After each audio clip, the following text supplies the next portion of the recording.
नमस्कार साथियों, Kalyani IAS academy के डिजिटल प्लेटफॉर्म पर आपका हार्दिक स्वागत है। इस लेक्चर में हम भारत के प्रमुख उद्योगों को बहुत ही अच्छे से पढ़ेंगे एवं समझेंगे। तो शुरू करते हैं उद्योग या इंडस्ट्री से। देखिए, जब किसी विशेष उत्पाद को या समान उत्पाद को कई कंपनियों के द्वारा या फर्मों के द्वारा तैयार किया जाता है तो उन कंपनियों या फर्मों के समूह को ही क्या कहा जाता है? उद्योग या इंडस्ट्री कहा जाता है। उदाहरण के लिए लौह एवं इस्पात उद्योग हो जाएगा, कपड़ा उद्योग हो जाएगा, चमड़ा उद्योग हो जाएगा, राइट। और पिछले लेक्चर में हमने भारत के कई प्रमुख उद्योगों के बारे में विस्तार से चर्चा की थी। अगला उद्योग समझते हैं जो कि हो जाएगा जलयान निर्माण उद्योग हो जाएगा, राइट। तो जलयान निर्माण उद्योग भारत के आर्थिक विकास के लिए तथा सुरक्षा के लिए अति महत्वपूर्ण होता है। कारण यह है कि अगर जलयान का निर्माण पर्याप्त मात्रा में होगा तो हमारे पास में दूसरे देशों से वस्तुओं का आयात निर्यात करने के लिए पर्याप्त मात्रा में जलयान या जहाज उपलब्ध होंगे। साथ ही साथ यदि जलयान उपलब्ध होंगे जो कि आधुनिक तकनीक से विकसित होंगे तो नेवी के द्वारा इनका इस्तेमाल किया जाएगा और भारत की जो जल क्षेत्र है उनकी सुरक्षा भी की जाएगी, राइट। तो इस दृष्टि से भारत के जल क्षेत्र की सुरक्षा के लिए तथा आयात एवं निर्यात को बढ़ावा देने के लिए जलयान निर्माण उद्योग का विकसित होना अति आवश्यक होता है। और भारत में जलयान निर्माण उद्योग विकसित तो हुआ है, लेकिन अभी भी जर्मनी है, ब्रिटेन है, अमेरिका है, इन जैसे देशों से अभी भी जलयान निर्माण उद्योग उतना विकसित नहीं हुआ है या उनकी अपेक्षा में कम ही विकसित हुआ है। भारत में जलयान निर्माण का जो प्रथम कारखाना है वो 1941 में स्थापित किया गया था, राइट। तो भारत में जलयान निर्माण का प्रथम कारखाना 1941 में सिंधिया स्टीम नेविगेशन कंपनी द्वारा, right, Scindia steam navigation company द्वारा विशाखापट्टनम में स्थापित किया गया था। तो भारत का पहला जलयान निर्माण केंद्र विशाखापट्टनम में स्थापित किया गया था 1941 में सिंधिया स्टीम नेविगेशन कंपनी के द्वारा। साथ ही साथ स्वतंत्रता के पश्चात भारत सरकार द्वारा 1952 में सिंधिया स्टीम जो नेविगेशन कंपनी है जिसकी स्थापना 1941 में की गई थी, तो भारत सरकार के द्वारा 1952 में इस सिंधिया स्टीम नेविगेशन कंपनी का अधिग्रहण कर लिया गया था और जिसका वर्तमान नाम है हिंदुस्तान शिपयार्ड, राइट। तो हिंदुस्तान शिपयार्ड विशाखापट्टनम जो कि भारत सरकार की जो है कंपनी है जहां पर जलयानों का विकसित किया जाता है। इसके अलावा भी, राइट, तो भारत सरकार की एक तो हिंदुस्तान शिपयार्ड विशाखापट्टनम उद्यम हो जाएगा जहां पर जलयानों को विकसित किया जाता है। इसके अलावा भी अन्य इकाइयां हैं जैसे गार्डन रीच वर्कशॉप लिमिटेड, ये कहां पर है? कोलकाता में है, क्लियर। तो हिंदुस्तान शिपयार्ड लिमिटेड विशाखापट्टनम में है, garden reach workshop limited Kolkata में है, गोवा शिपयार्ड लिमिटेड ये कहां पर है? गोवा में है, और मझगांव डकयार्ड लिमिटेड ये कहां पर है? मुंबई या महाराष्ट्र से, राइट। और इन उद्यमों के द्वारा जहाजों का विकास किया जाता है, राइट। जहाजों का विकास किया जाता है, पनडुब्बी का विकास किया जाता है, फ्रिगेट्स का विकास किया जाता है। तो इत्यादि जो जलयान महत्वपूर्ण जलयान हैं उनका विकास इन उद्यमों के द्वारा किया जाता है। अगला हो जाएगा वायुयान निर्माण उद्योग हो जाएगा, राइट। तो वायुयान निर्माण उद्योग भी देश के आर्थिक विकास के लिए अति आवश्यक होता है। वायुयान निर्माण उद्योग विकसित होगा तो हमारे देश में वायुयान है उनका विकास आसानी से होगा, जिससे वायु परिवहन सुलभ होगा, फलस्वरूप टूरिज्म है या फिर एक क्षेत्र से दूसरे क्षेत्र तक आना जाना आसान हो जाएगा। साथ ही साथ जो वायु परिवहन है वो एक जगह से लंबी दूरी, राइट, लंबी दूरी के लिए और कम समय का सर्वोत्तम तरीका माना जाता है। इसलिए पर्यटन को बढ़ावा देने के लिए क्षेत्र विशेष में वायु परिवहन का होना अनिवार्य है। और वायु परिवहन तभी सुलभ होगा जब वायुयान निर्माण का उद्योग होगा। साथ ही साथ वर्तमान समय में सामरिक दृष्टि से या फिर, हमारी जो वायुसेना है उसके लिए भी विभिन्न प्रकार के वायुयानों की आवश्यकता होती है, जिसमें फाइटर जेट हो जाएंगे, एयरक्राफ्ट हो जाएगा, राइट, या मालवाहक वायुयान हो जाएंगे। इन सब के लिए वायुयान निर्माण उद्योग है उसका विकास होना अति आवश्यक है। और भारत में वायुयान निर्माण का पहला कारखाना 1940 में स्थापित किया गया था। तो वायुयान निर्माण का पहला कारखाना 1940 में स्थापित किया गया था। कहां पर? बेंगलुरु में, जिसका नाम था हिंदुस्तान एयरक्राफ्ट कंपनी, राइट। और वर्तमान समय में इसे हिंदुस्तान एरोनॉटिक्स लिमिटेड या HAL के नाम से जाना जाता है, राइट। और राफेल एयरक्राफ्ट के विवादों की वजह से जो HAL है, हिंदुस्तान एरोनॉटिक्स जो लिमिटेड है, ये चर्चा का विषय है, इसीलिए आप बहुत अच्छे से इसको याद रखें। तो हिंदुस्तान एयरक्राफ्ट कंपनी की स्थापना हुई थी 1940 में बेंगलुरु में, जिसका वर्तमान नाम हो जाएगा हिंदुस्तान एरोनॉटिक्स लिमिटेड।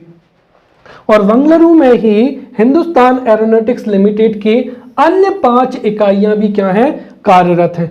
इसके अलावा भी कोरापुट हो जाएगा, कोरबा हो जाएगा, नासिक, बैरकपुर, लखनऊ, हैदराबाद तथा कानपुर में भी एक इकाइयां हैं जहां पर वायुयान के निर्माण संबंधी जो है कार्य किए जाते हैं।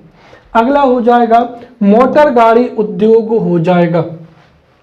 आर्थिक विकास के लिए परिवहन सुविधाओं का बेहतर होना आवश्यक है, और परिवहन तभी विकसित हो पाएगा जब हमारे देश में उच्च क्षमता के भारी वाहन उपलब्ध होंगे। साथ ही साथ ऐसे वाहन होने चाहिए जो कम से कम ईंधन की खपत करें और कम से कम प्रदूषण को फैलाएं, ताकि उनसे जो यातायात है वह भी सुलभ हो सके, साथ ही साथ वायु प्रदूषण भी ना हो। तो हमारे देश में मोटर गाड़ी उद्योग भी विकसित है, जो कि वस्तुओं को एक जगह से दूसरी जगह तक पहुंचाने में तथा परिवहन के लिए अति आवश्यक है। और भारत में मोटर गाड़ी उद्योग को विकास उद्योग के नाम से भी जाना जाता है, जो कि अर्थव्यवस्था के विकास के लिए अति आवश्यक होता है। हमारे देश में मोटर गाड़ी से संबंधित कई प्रमुख इकाइयां हैं, जिसमें हिंदुस्तान मोटर हो जाएगा। हिंदुस्तान मोटर का जो हेडक्वार्टर है वो कहां पर है? कोलकाता में है। वहीं प्रीमियर ऑटोमोबाइल्स लिमिटेड मुंबई में है। अशोक लीलैंड कहां पर है? चेन्नई में है। Tata engineering and locomotive company limited कहां पर है? जमशेदपुर में है। वहीं महिंद्रा एंड महिंद्रा लिमिटेड कहां पर है? पुणे में है। फिर मारुति उद्योग लिमिटेड गुड़गांव हरियाणा में है। और सनराइज इंडस्ट्रीज कहां पर हो जाएगा? बेंगलुरु में हो जाएगा। अगला हो जाएगा अभियांत्रिकी उद्योग या इंजीनियरिंग क्या हो जाएगा? इंडस्ट्री हो जाएगी। तो जो अभियांत्रिकी उद्योग है, अभियांत्रिकी उद्योग भी कृषि के विकास के लिए या फिर उद्योगों के विकास के लिए अति आवश्यक होता है, क्योंकि जो जितने भी अभियांत्रिकी उपकरण होते हैं वह कई प्रकार के कार्यों को करने में महत्वपूर्ण भूमिका निभाते हैं। भारत में भारी इंजीनियरिंग जो निगम लिमिटेड है, राइट, भारी इंजीनियरिंग निगम जो लिमिटेड है, इसकी स्थापना रांची में की गई थी, राइट, और 1958 में की गई थी। तो भारी इंजीनियरिंग निगम लिमिटेड की स्थापना 1958 में रांची में की गई थी। इसके साथ ही हमारे देश में जो इंजीनियरिंग इंडस्ट्रीज हैं वो हाटिया, विशाखापट्टनम, नैनी, अजमेर एवं जादवपुर आदि में इसके प्रमुख केंद्र हैं। अगला हो जाएगा रेल उपकरण हो जाएगा, राइट। तो रेल उपकरण उद्योग हो जाएगा। भारत में रेलवे का जो विकास है वह देश के आर्थिक विकास के लिए बहुत ही आवश्यक है। साथ ही साथ रेलवे सार्वजनिक क्षेत्र का ऐसा उपक्रम है जो कि बहुत अधिक संख्या में रोजगार को उपलब्ध कराता है। भारत में कई ऐसे क्षेत्र हैं जहां पर रेलवे से संबंधित विभिन्न उपकरणों का, जैसे कोच का या विभिन्न उपकरणों का जो है निर्माण किया जाता है, जिसको हम इस टॉपिक को या अभी बहुत अच्छे से समझेंगे। भारत में चितरंजन लोकोमोटिव वर्क्स जो कारखाना है उसकी स्थापना 26 जनवरी 1950 को हुई थी, राइट। तो जो चितरंजन लोकोमोटिव वर्क्स है इसकी स्थापना 26 जनवरी 1950 को हुई थी। और जो चितरंजन लोकोमोटिव वर्क्स जो कि कहां पर है, चितरंजन पश्चिम बंगाल में है। यह रेल के इंजन बनाने का सबसे पुराना कारखाना है, राइट। तो रेल का इंजन बनाने का सबसे पुराना कारखाना पश्चिम बंगाल के चितरंजन में है, राइट। साथ ही साथ रेल का इंजन बनाने का सबसे पुराना कारखाना चितरंजन लोकोमोटिव वर्क्स, इसकी स्थापना 26 जनवरी 1950 को की गई थी।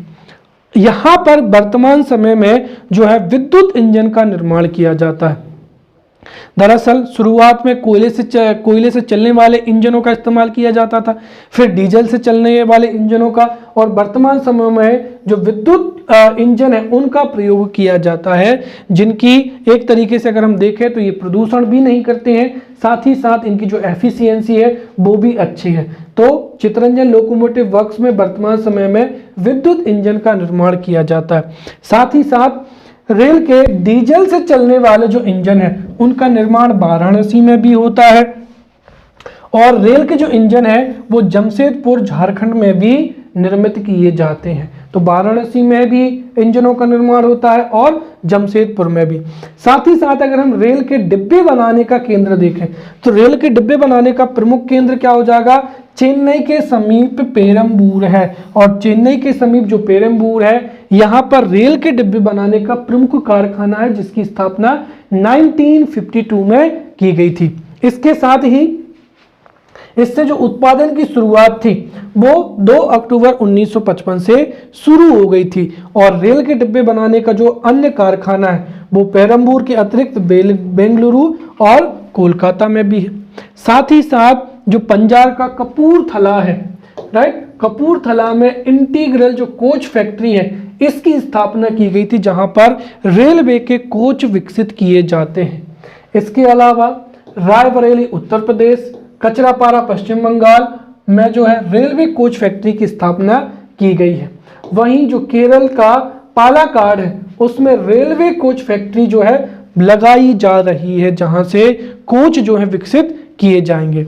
वहीं ये कुछ प्रस्तावित है या निर्माणाधीन इकाइयां हो जाएंगी, जैसे बिहार के मड़ौरा में, राइट, बिहार के मड़ौरा में डीजल इंजन का कारखाना, साथ ही साथ मधेपुरा में विद्युत इंजन कारखाना लगाया जा रहा है। साथ ही साथ छपरा बिहार में रेल व्हीकल फैक्ट्री स्थापित की जा रही है, जहां पर जो रेल के पहिए हैं वो विकसित किए जाएंगे, राइट। तो बिहार के मड़ौरा में डीजल इंजन का कारखाना और मधेपुर में विद्युत इंजन कारखाना विकसित किया जा रहा है। छपरा में रेल व्हील फैक्ट्री स्थापित की जाएगी। साथ ही साथ पश्चिम बंगाल के दनकुनी में विद्युत व डीजल इंजन के अवयव बनाने की 2 फैक्ट्रियां भी लगाई जा रही हैं। क्लियर। अगला हो जाएगा ऊनी वस्त्र उद्योग हो जाएगा। भारत में ऊनी वस्त्र की जो पहली मिल थी वो सन 1876 में कानपुर में स्थापित की गई थी, परंतु भारत में उस पैमाने पर ऊनी वस्त्रों का उत्पादन नहीं किया जाता था। भारत में ऊनी वस्त्रों का जो उत्पादन है वो स्वतंत्रता के बाद से ही हुआ है, अर्थात इस उद्योग का विकास 1950 के बाद ही हुआ है। भारत में पंजाब में लुधियाना, जालंधर, धारीवाल, अमृतसर इन क्षेत्रों में जो है प्रमुख क्या है, ऊनी वस्त्र उद्योग स्थापित है। तो पंजाब के लुधियाना, जालंधर, धारीवाल, अमृतसर में जो है प्रमुख ऊनी केंद्र जो है स्थापित हैं। साथ ही साथ ऊनी वस्त्र के अन्य महत्वपूर्ण केंद्र हैं, जैसे कर्नाटक का क्या हो जाएगा, बेंगलुरु और मैसूर हो जाएगा। पंजाब का हमने देख लिया लुधियाना, जालंधर, धारीवाल, अमृतसर। जम्मू कश्मीर का श्रीनगर क्षेत्र हो जाएगा। उत्तर प्रदेश का मिर्जापुर, आगरा, मुजफ्फरनगर, शाहजहांपुर हो जाएगा। और राजस्थान का जयपुर, भीलवाड़ा, बीकानेर और जोधपुर हो जाएगा। आगे समझते हैं हम बिजली का सामान। तो भारत में बिजली का सामान जो है कई जगह पर निर्मित किया जाता है, राइट। और इसके बिजली के सामान बनाने के जो महत्वपूर्ण केंद्र हैं उनमें भोपाल हो जाएगा, राइट, फिर हरिद्वार हो जाएगा, रामचंद्रपुरम हैदराबाद हो जाएगा, तिरुचिरापल्ली हो जाएगा एवं कोलकाता।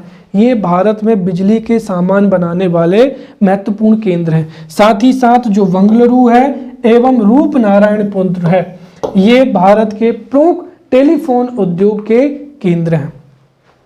अब चर्चा करते हैं हम यहाँ पर रेशम उद्योग की।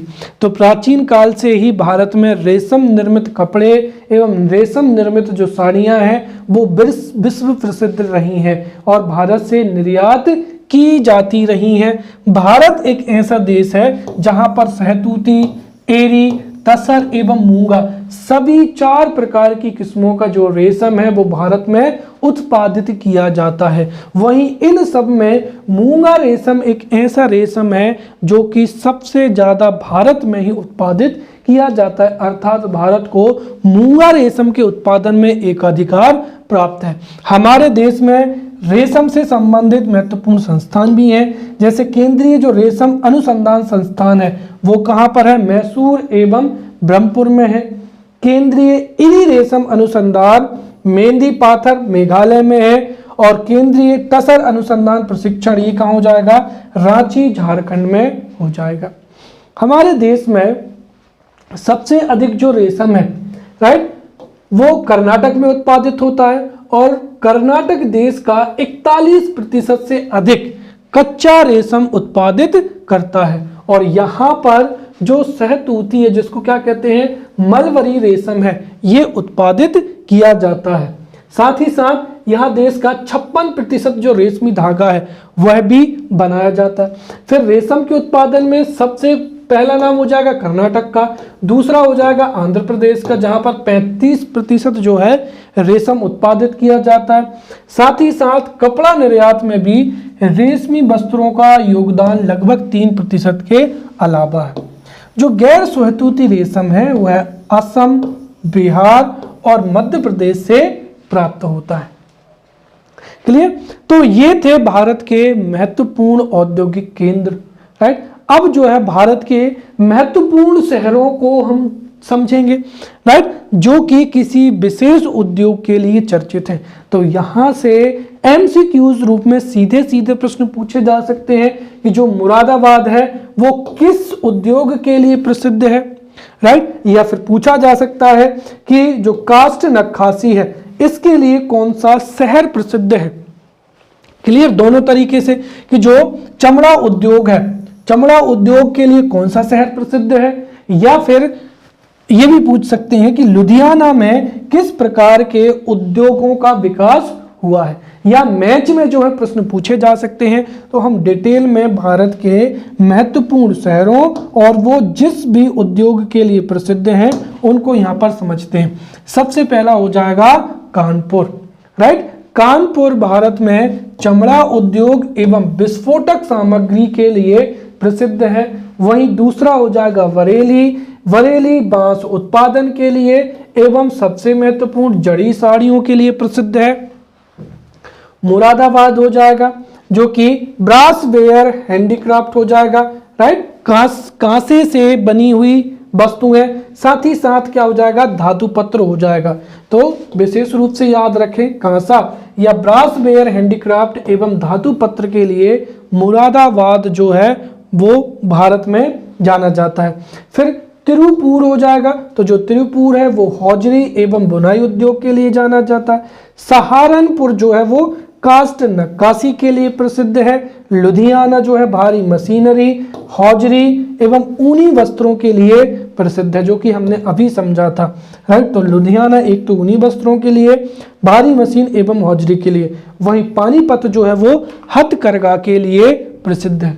सूरत में रत्न आभूषण जो है उत्पादित किए जाते हैं। साथ ही साथ सूरत का वस्त्र उद्योग भी भारत तथा विश्व प्रसिद्ध है और यहाँ पर जरी एवं जो सूरत की रेशम साड़ियाँ हैं वो यहाँ पर बनाई जाती हैं। भोपाल कीटनाशक उद्योग के लिए, जो मोदी नगर है वो रबर उद्योग के लिए, जालंधर जो है खेल का सामान राइट और क्रिकेट से संबंधित जो खेल सामग्री है वो जालंधर में विशेष रूप से उत्पादित होती है राइट। रानीपेट जो है चमड़ा उद्योग के लिए, नलवाड़ी जो है बांस पर आधारित वस्तुएं। तो ये इस तरीके के जो कुछ महत्वपूर्ण यूनिक उद्योग हैं वो आप याद रखें। तो बांस पर आधारित जो वस्तुएं हैं उसके लिए नलवाड़ी, जो कि कहाँ पर, असम का प्रमुख क्षेत्र है, यहाँ पर प्रसिद्ध है। गुरुग्राम जो है ऑटोमोबाइल इंडस्ट्री के लिए, और नेपानगर हमें पता है ये अखबारी कागज के लिए जाना जाता है। वहीं जो टीटागढ़ है पश्चिम बंगाल, ये जूट के सामान के लिए प्रसिद्ध है। तो वहीं भदोही ये ऊनी कालीन के लिए प्रसिद्ध है। बाराबंकी पाली फाइबर के लिए प्रसिद्ध है। मूरी एल्यूमिनियम के लिए प्रसिद्ध है। पीलीभीत जो है कास्ट पादुका के लिए प्रसिद्ध है। नागपुर हस्त उपकरण। विशाखापट्टनम एक हमने देखा था कि यहाँ पर स्टील का उत्पादन होता है। साथ ही साथ पोत निर्माण के लिए भी ये जाना जाता है, शिपयार्ड है यहाँ पर। मेरठ जो है खेल के सामान के लिए प्रसिद्ध है, और अलीगढ़ जो है पीतल के तालों के लिए प्रसिद्ध है। इसके अलावा अगर आप देखें तो अलीगढ़ पीतल के तालों के लिए, और आगरा चमड़ा उद्योग के लिए प्रसिद्ध है। और आपको पता होगा कि जो आगरा का जो चमड़ा उद्योग है और आगरा की जो चमड़ा इंडस्ट्रियां हैं उनको शहर से और दूर विस्थापित किया जा रहा है, क्योंकि उससे ताजमहल की जो है चमक उड़ रही है। तो चमड़ा उद्योग, फुटवियर एवं पर्यटन के लिए आगरा प्रसिद्ध है। कांचीपुरम जो है वो रेशम वस्त्र उद्योग एवं पारंपरिक साड़ी, ये आप विशेष रूप से याद रखें।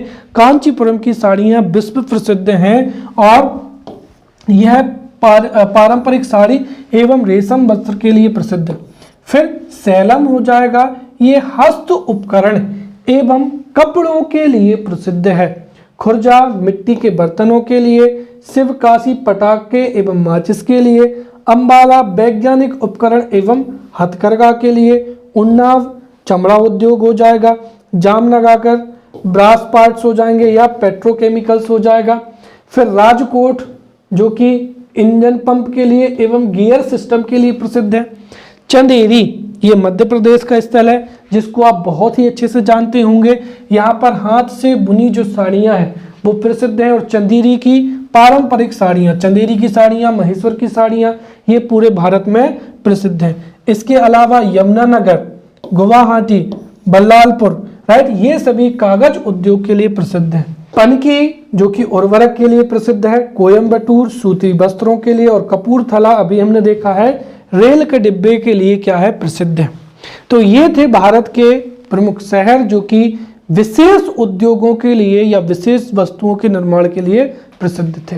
साथ ही साथ हमें यहाँ पर ये भी समझना है, यहाँ से भी MCQ रूप में सीधा क्वेश्चन पूछा जा सकता है कि भारत में सूती वस्त्र का पहला कारखाना कहाँ लगा, कागज का पहला कारखाना लगा, लौह इस्पात का पहला कारखाना लगा। तो इनके स्थापना वर्ष और उनका स्थानीय दोनों चीजें आप याद रखेंगे, राइट। तो इनको हम समझ चुके हैं, फिर भी एक बार देख लीजिए। भारत में सूती वस्त्र का पहला जो कारखाना था वो 1818 में फोर्ट ग्लास्टर कोलकाता में स्थापित किया गया था। वहीं कागज का पहला कारखाना 1812 में श्रीरामपुर, राइट, श्रीरामपुर पश्चिम बंगाल में स्थापित किया गया था। सीमेंट का पहला कारखाना 1904 में चेन्नई में स्थापित किया गया था। जूट का पहला कारखाना 1855 में रिसरा पश्चिम बंगाल में स्थापित किया गया था। लौह इस्पात का पहला कारखाना हमें पता है कुल्टी पश्चिम बंगाल में 1874 में स्थापित किया गया था। एल्यूमिनियम का पहला कारखाना या संयंत्र JK नगर पश्चिम बंगाल में स्थापित किया गया था 1937 में। और वहीं जो भारी इंजीनियरिंग का है उसका संयंत्र, राइट, 1958 में स्थापित किया गया था और रांची झारखंड में स्थापित किया गया था। साथ ही साथ उद्योगों से संबंधित कुछ महत्वपूर्ण बोर्ड भी मुख्य परीक्षा में पूछे जा सकते हैं। तो इन बोर्ड्स की स्थापना कब कब हुई है वो आप याद रखें। तो भारत में जो कुटीर उद्योग बोर्ड है, कुटीर उद्योग बोर्ड की स्थापना 1948 में हुई है। फिर केंद्रीय शुल्क बोर्ड की स्थापना 1949 में हुई है। फिर अखिल भारतीय हथकरघा बोर्ड की स्थापना 1950 में हुई है। खादी एवं ग्रामोद्योग बोर्ड की स्थापना 1954 में हुई है। अखिल भारतीय हस्तकला बोर्ड हो जाएगा 1953 में स्थापित है। फिर लघु उद्योग बोर्ड की स्थापना 1954 में हुई है। और केंद्रीय विक्रय संगठन जो कि चेन्नई में है, इसकी स्थापना 1958 में हुई है। तो ये हमने भारत में और भारत के प्रमुख उद्योगों को, उद्योग केंद्रों को बहुत ही अच्छे से पढ़ लिया है। अगले लेक्चर में मिलते हैं, तब तक के लिए धन्यवाद।